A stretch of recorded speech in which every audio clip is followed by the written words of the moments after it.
Supreme Leader, Ayatollah Ali Khamenei. Position, Supreme Leader of Iran, the highest authority in the Islamic Republic. Age at death, 86. Tenure, he had been Iran's Supreme Leader since 1989, after the death of the Republic's founder, Ayatollah Ruhollah Khomeini. What the Supreme Leader role is in Iran's political system, the Supreme Leader has more power than the president, controlling the military, judiciary, Revolutionary Guard, intelligence agencies, and major state policies.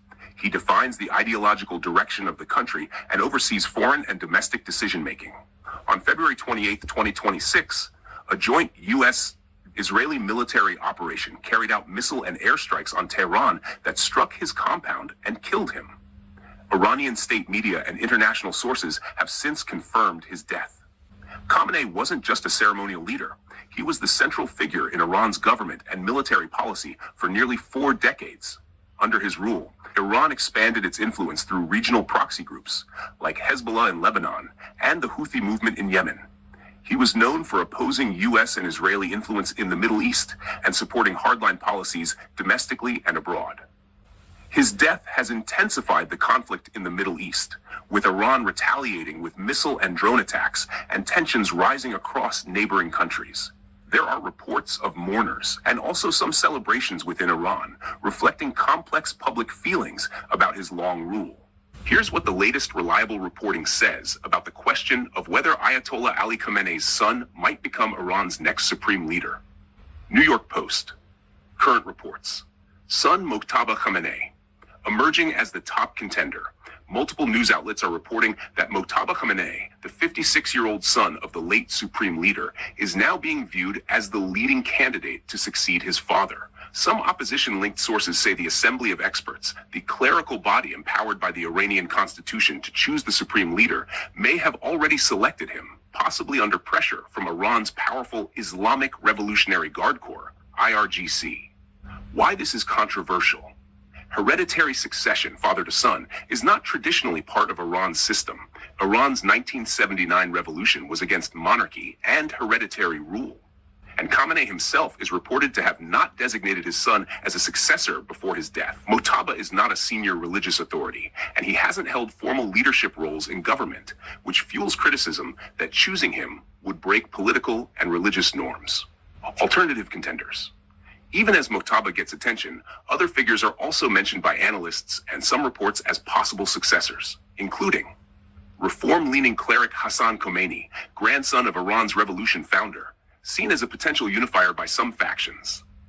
Senior hardline clerics or establishment figures such as Ayatollah Ali Reza Arafi or others on the Guardian Council.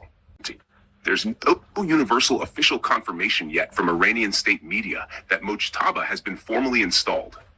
Reports come mainly from opposition outlets and sources citing assembly activities. Iran's leadership transition remains fluid, with an interim leadership council in place while the assembly works to finalize the permanent successor. Many news reports name Mojtaba Khamenei as the frontrunner to be Iran's next supreme leader.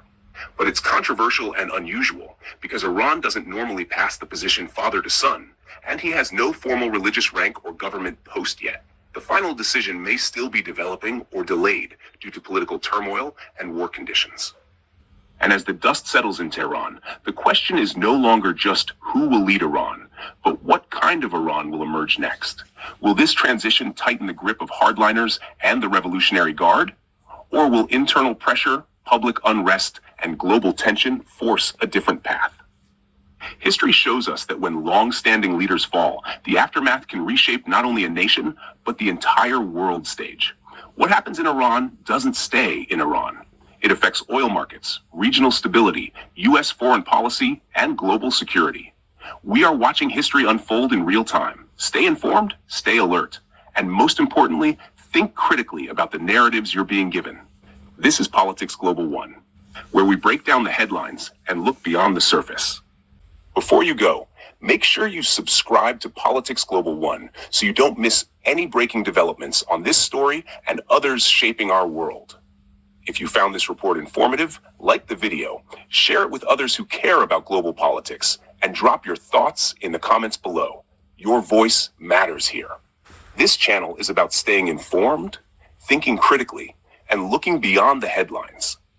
Thank you for watching Politics Global 1, and I'll see you in the next update.